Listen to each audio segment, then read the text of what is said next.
Welcome to the Masterminds podcast channel, brought to you by DonorSearch, a leader in prospect research tools and analytics.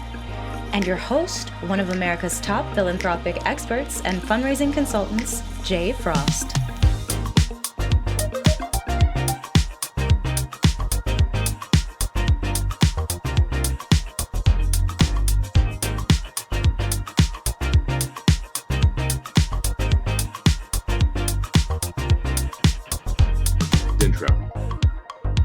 For over 2 decades, Tycely Williams has inspired individuals and institutions to invest tens of millions in philanthropy through her staff and volunteer leadership roles within several major regional and national nonprofits. She has also been a particularly powerful advocate for women and diversity within the field of philanthropy, leading the Women's Impact Initiative of the Association of Fundraising Professionals.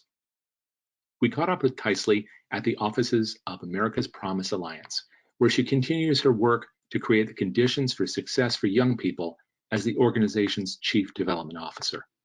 Welcome to the program, Tycely. It's great to have you. Thank you, Jay. I'm excited to be back with you. Thank you for inviting me to continue our conversation. Well, we are having a great conversation, but I feel like in some ways it hasn't been one we've been able to share with other people.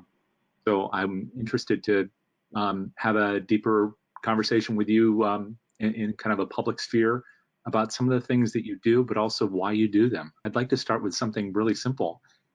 You have a one-of-a-kind name. Can you tell us about its origin?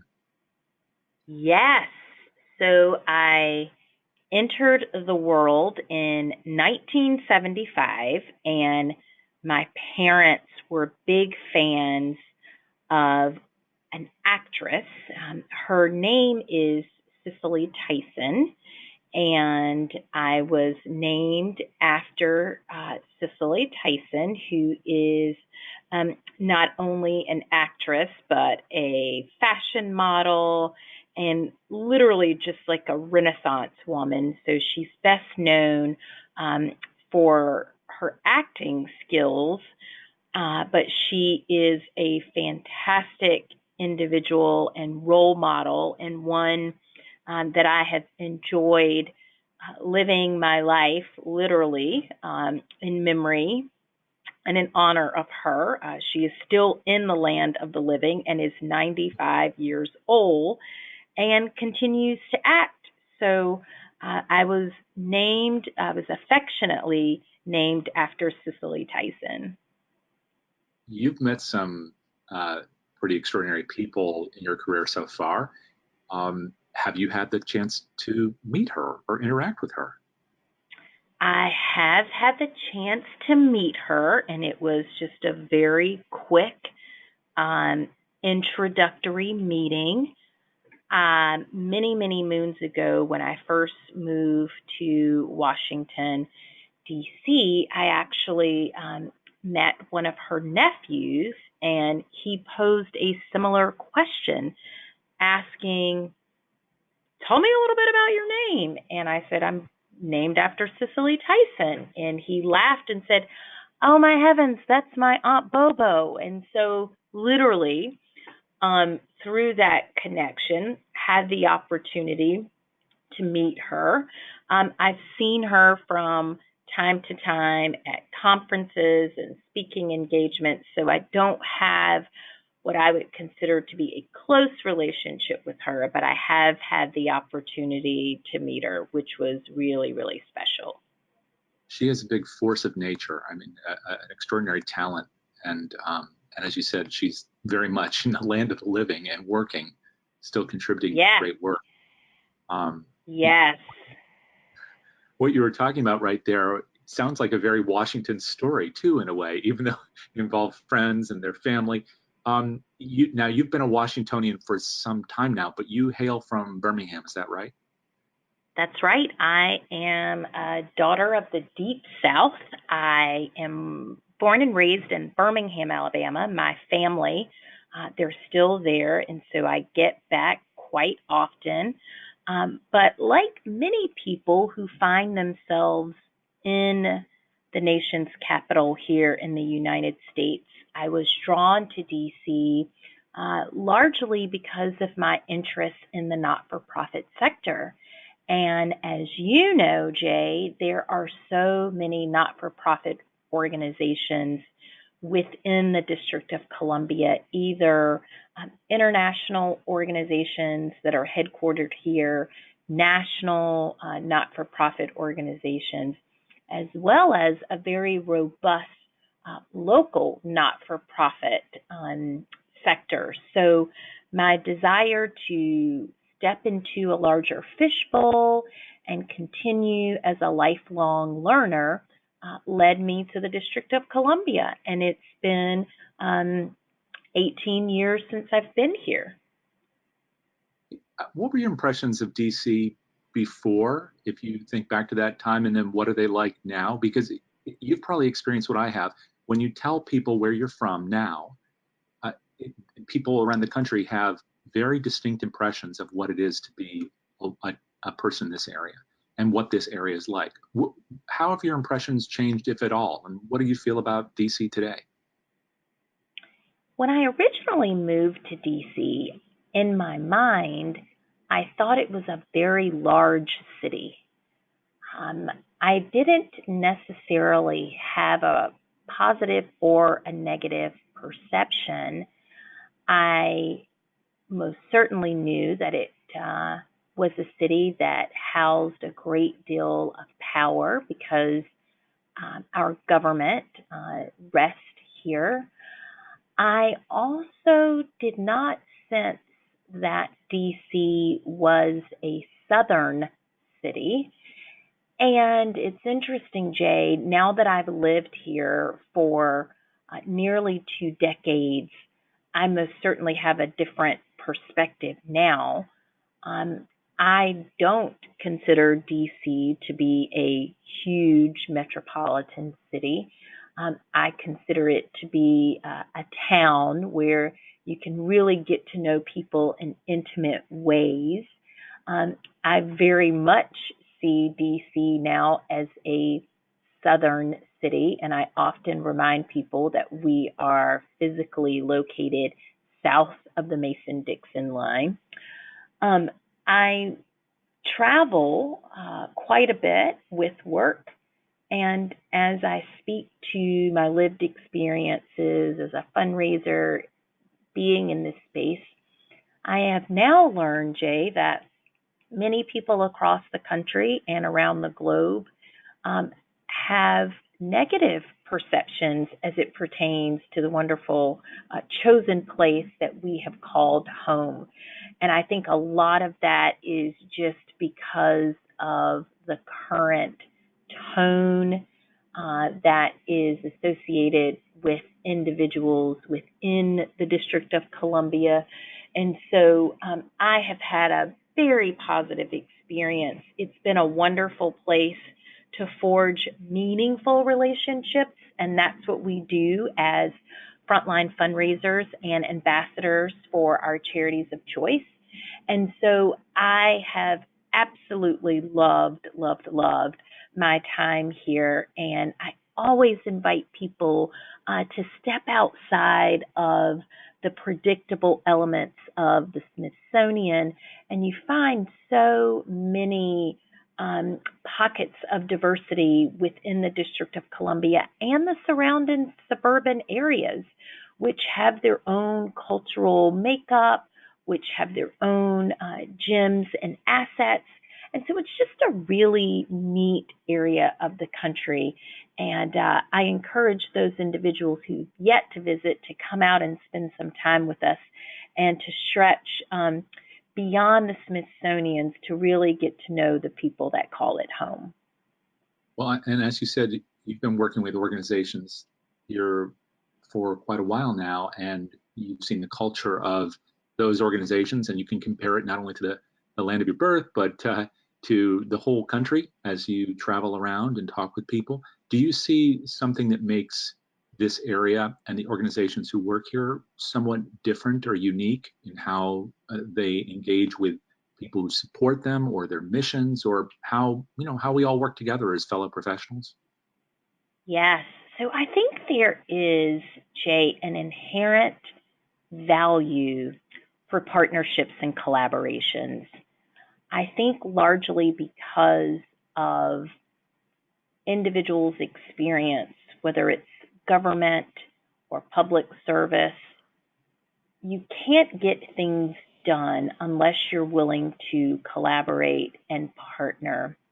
And I think there's an inherent value within this area to recognize the importance of collaborations and partnerships, to invest in not-for-profit organizations who can demonstrate how they are partnering, whether it's through referral systems or whether it's through direct services.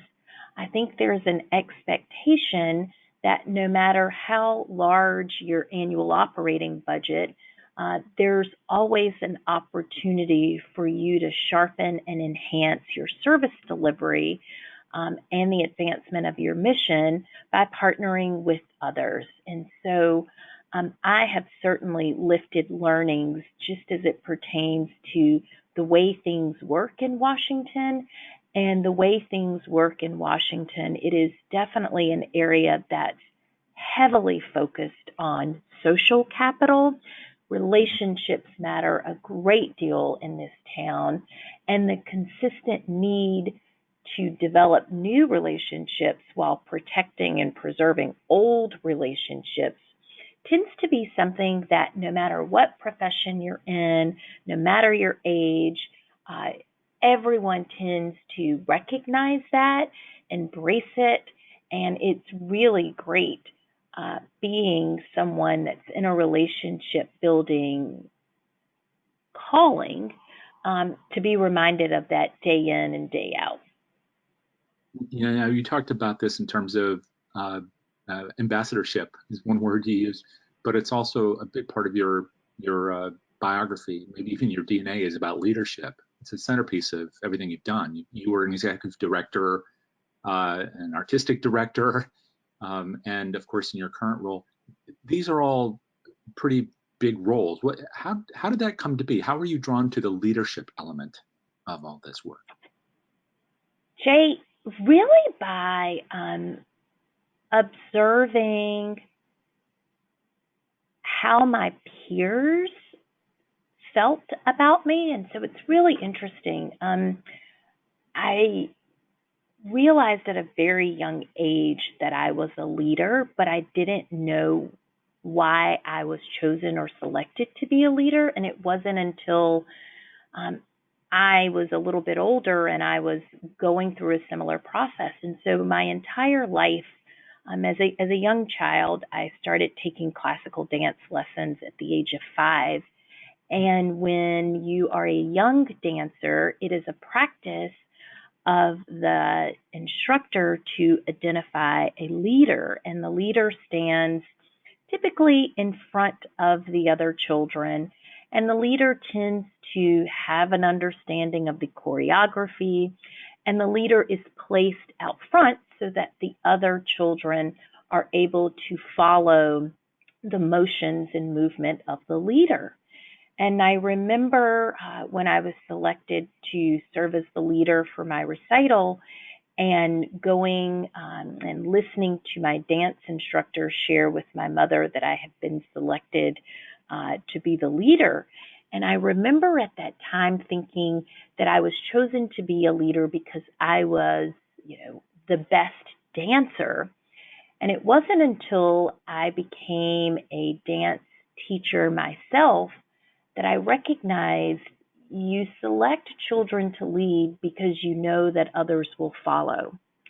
And in some instances, you're chosen to lead not because you have the best talent, but you have the best relationships within your class. The people see you as someone they want to trust, someone that they admire, and someone that they are willing to follow.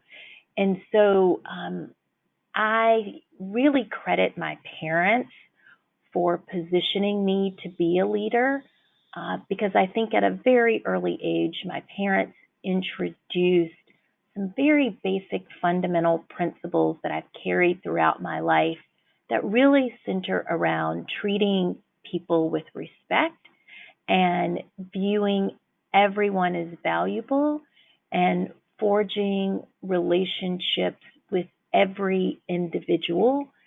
And I think by doing that, I've been able to forge trusting relationships.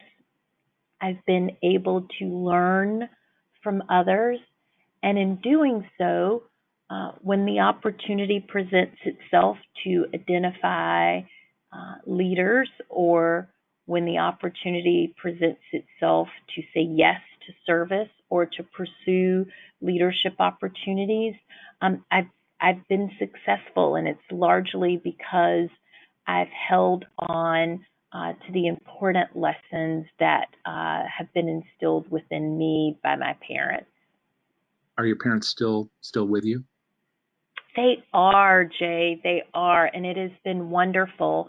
I don't have children of my own, and so I have enjoyed my parents having the opportunity to watch and witness all that has come about as a result of their investment in me. And they take a great deal of pride in my accomplishments and the accomplishments of my siblings. And it is wonderful to see how their hard work literally has paid off, because I don't know how much time you've spent in the Deep South, Jay, but if you watch any parent bringing up a child in the way that they should go, you will hear a parent say to a child, "Now, what do you say now that Jay has paid you a compliment?"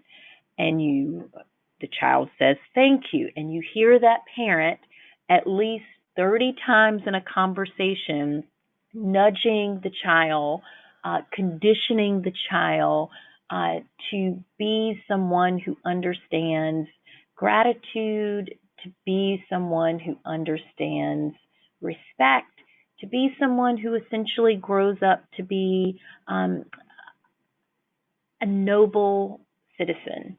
And I thank my parents for their continuous nudging as I was growing up to ensure that I would eventually have my own instinctive reactions to things that really came about as a result of being pushed and pressed by parents who knew that no matter what path I would take, that manners would take you very far, and an ability to connect to people was just supremely important. It's so interesting the way you've described their impact, which I know has been so important to you in so many ways. When you talk about this element, many people will think about that as a matter of manners, but the way you've described it is so much richer than that and more meaningful.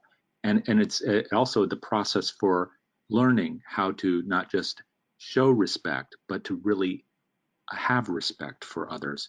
Yes. It is very similar to doing the scales on the piano, that nudging, or working out in the dance studio at the bar, which you clearly had to do to get on point.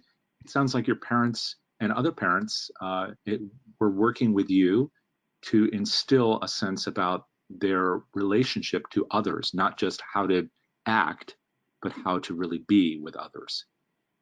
That's right, Jay. That's right. And I think it's that shared principle that really led me to the not-for-profit space.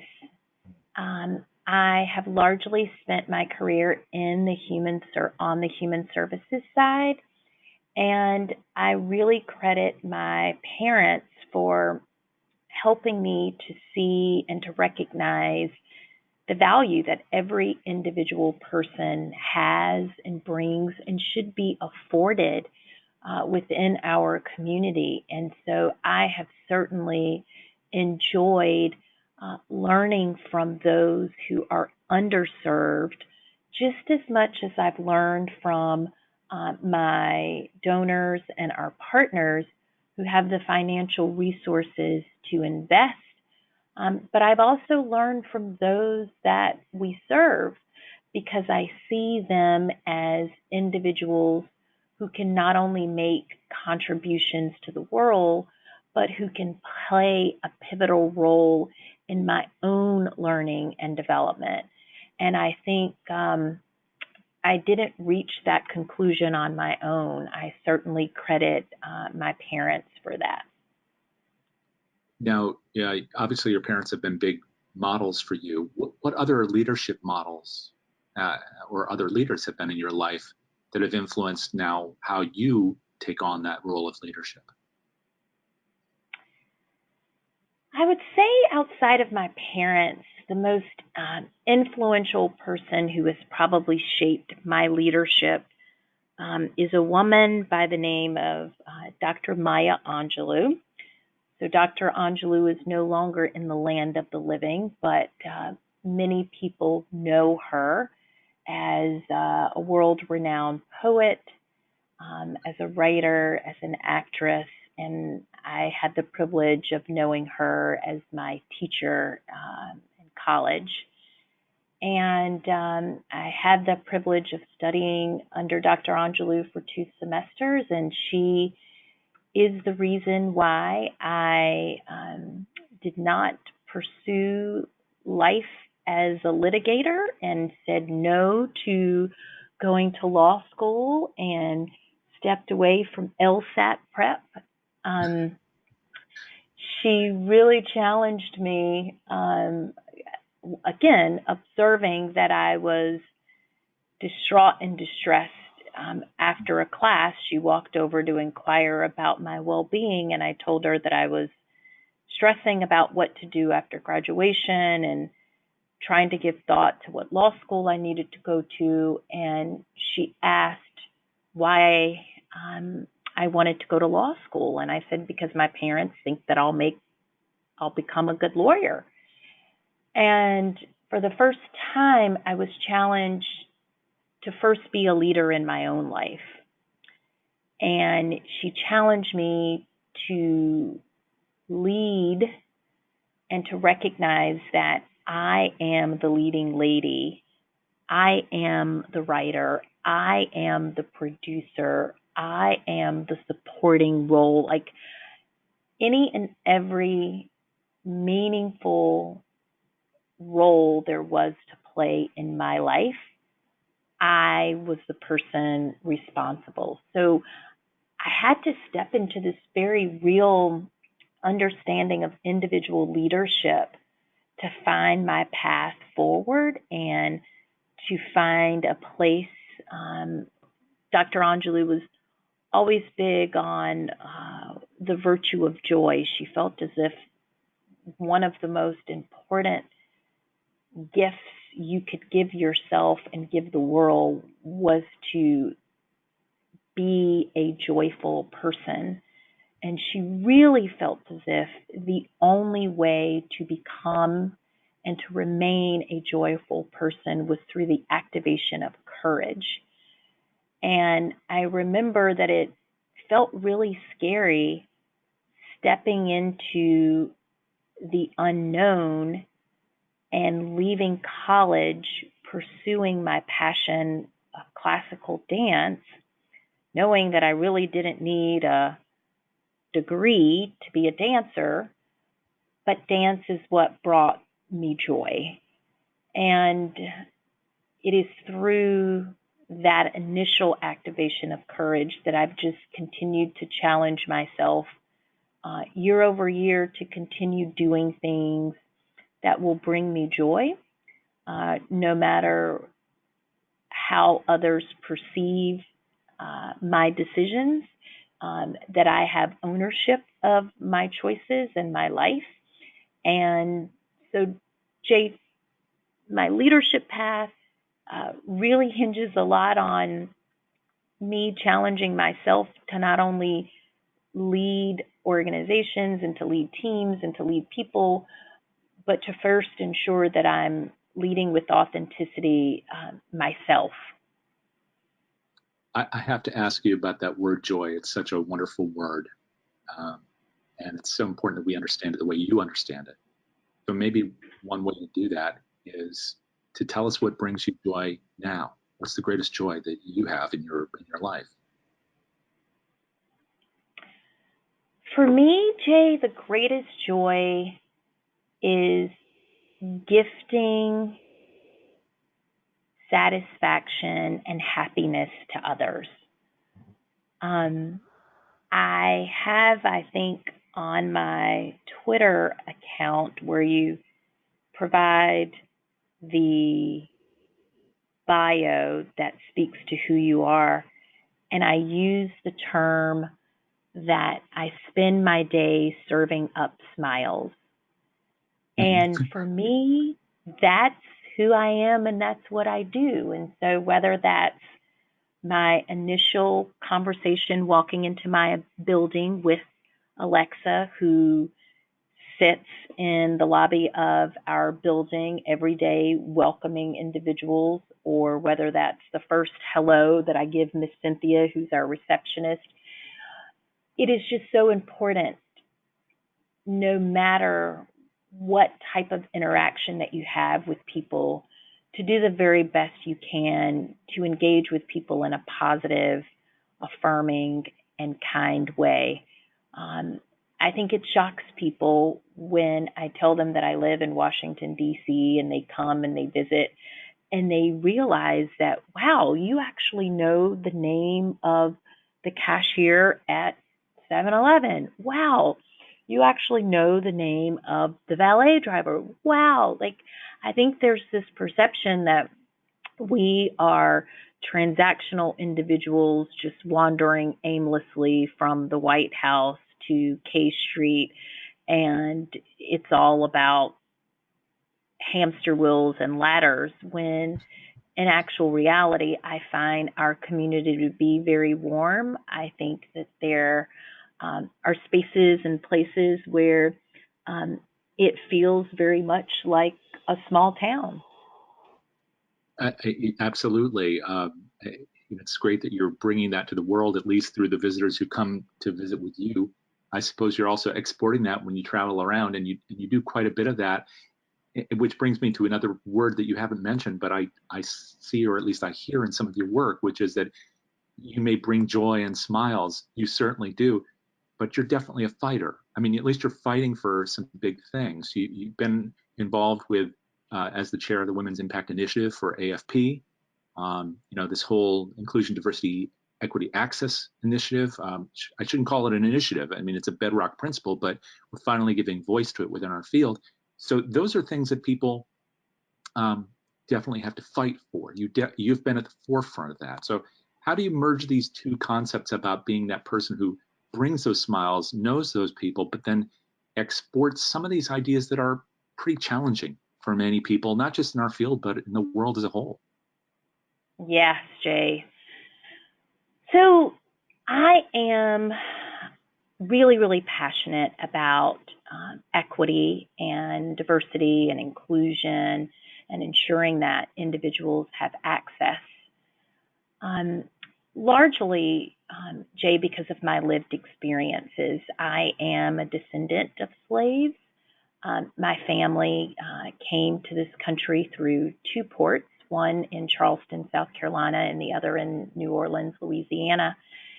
And my mother's side of the family in particular, we've been in South Carolina for over 200 years. And I grew up spending my summers in South Carolina on our family farm.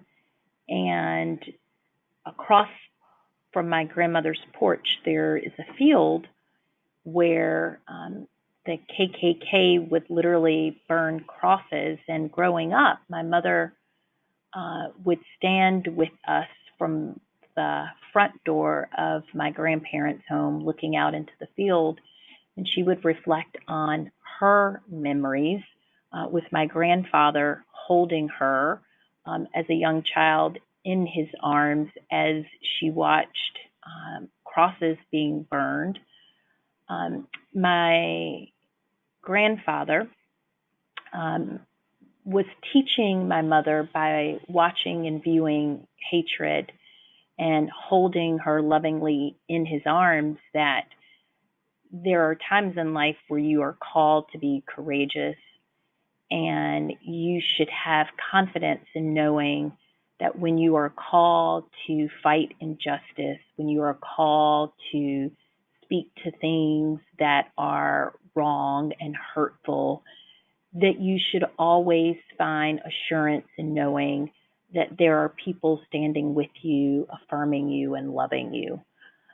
My mother was the first in her community to integrate her public school system. My mother's maiden name is Anderson, which is the first letter of the alphabet. And I remember as a child looking at her high school yearbook, and she was after the Z's because Black children were not placed in order by alphabet. The white children were alphabetized, and then the Black child, my mother, whose last name was Anderson, was placed after the white children.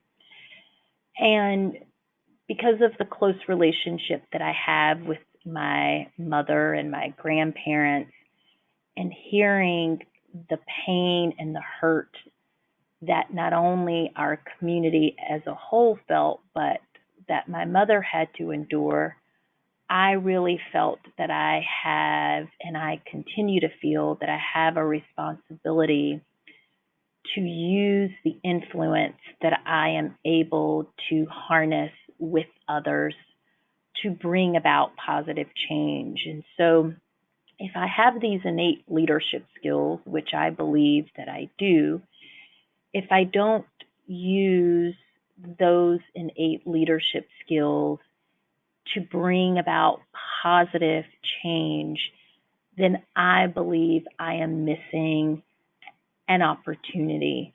And so, Jay, I really lean into these professional commitments in a very real and personal way, because while there may not be incidents of crosses being burned literally in offices and in fields and in corners across the U.S. and the globe, there still remains figurative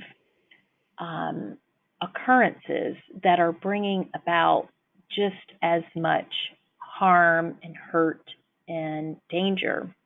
And so I think it's important for all of us to do what Dr. Angelou would insist, which is to be courageous. And in some instances, Jay, you can be courageous with a smile on your face, and in some instances, you have to be courageous and comfortable with a rested face, just to underscore the importance, the urgency, and the seriousness of what you are advocating for.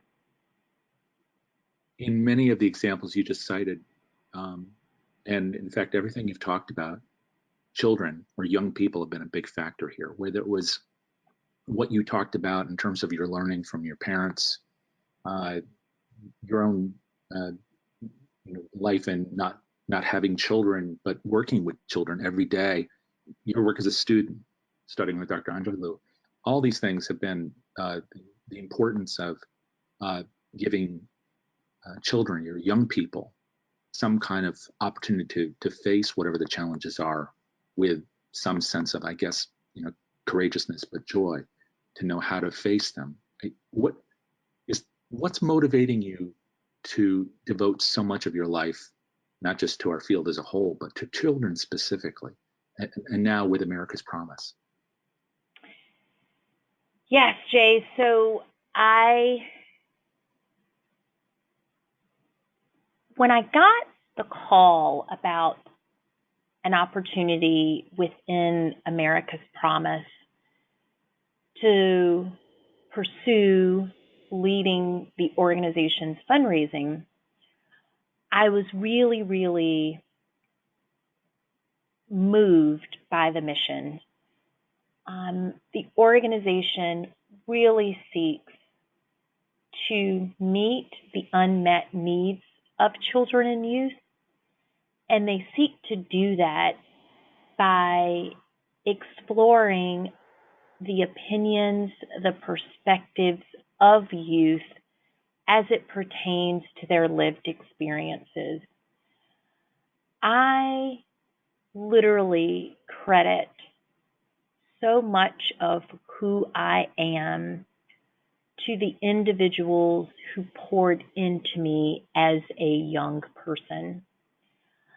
I think so many of us feel as if we live these compartmentalized lives where learning and growth and development is solely reserved for young people.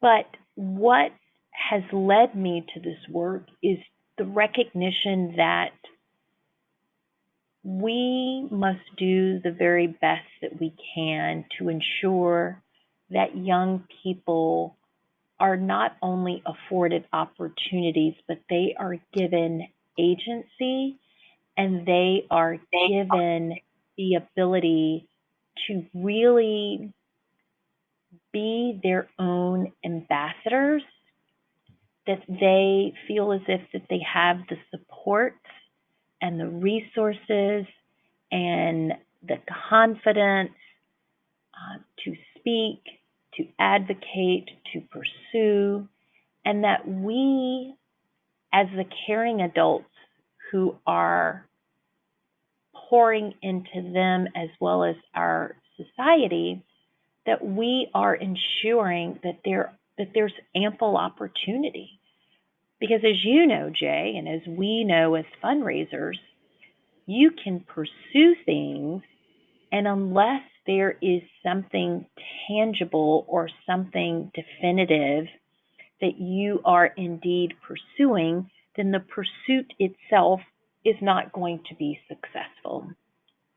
And so I have spent the greatest days of my life with young people, not only as a young person myself, but as someone who has taught young people the love of dance, as someone who has taught young people in my place of worship as a Sunday school teacher, as someone who's taught young people how to play volleyball and how to serve as a coach of a softball team. There are so many times when I have seen my greatest happiness, it has been in the presence of young people. And so when the opportunity presented itself to connect to an organization where I would have more engagement with young people, I stepped forward with a great level of enthusiasm and a lot of excitement around being able to just learn and grow and be in a good space with good young people. Thank you so much, Tycely, for sharing all this with us today. You are so welcome, Jay. I really appreciate you inviting me to share a little bit of what we often discuss as friends in a more public way. I want to thank you, Jay, for using your influence to showcase the importance of diversity and inclusion. You have been a phenomenal advocate of the principles that matter to both of us. And I just want to publicly thank you for all that you do. And I look forward to our next conversation. The Masterminds podcast is underwritten by DonorSearch, the world leader in donor intelligence solutions for not-for-profit organizations. Our producer is Terrence Diggs. Our theme music is composed and performed by Ahmad Ibrahim. The voice introduction to our program is performed by Ryan Ibrahim. You can subscribe to the Mastermind series on Apple Podcasts or wherever you get your podcasts. And you can find blogs, live casts, and flash classes with our featured masterminds at DonorSearch.net